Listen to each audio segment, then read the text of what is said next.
pati impeachment complaint, hindi pwedeng hindi namin maitanong dahil yan ay isa sa mga mainit pong pinag-uusapan ngayon.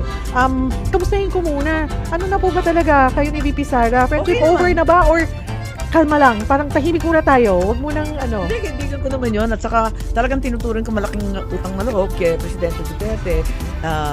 Ilang taon, siguro mahigit 20 years, walang maglilibing sa tatay ko. 4 na pangulo, isa pinsan pa niya. Ayaw talaga siya ilibing Pero sa PRRD, talaga naman niya inilibing yung tatay ko. Hindi popular yun nung panahon na yun. At saka ako bilang panganay, papasalamat talaga ako. Tapos yun nga, yung 2019, pinampahan ako ng bonggang-bongga. Naging senador ako noong 2022.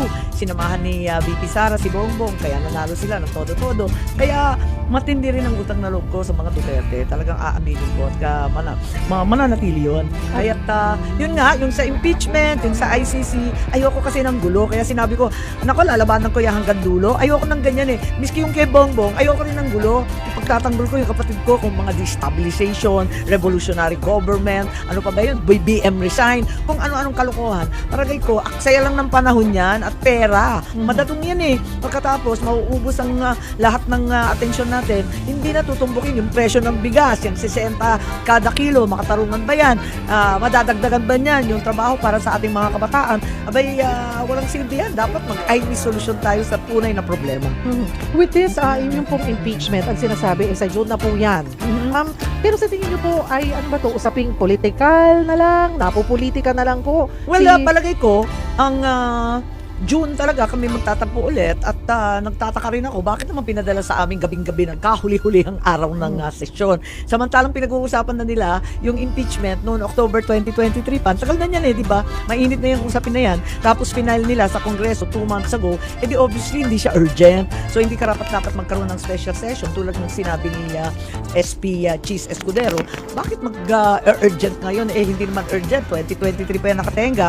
2 buwan niyang iniintay. Huling gabi. Tsaka lang padala. Di June na. Sa June na lang tayo magkikita-kita. May mga nakakausap po ako na kinoconnect itong impeachment dito rin po sa issue ng budget insertions.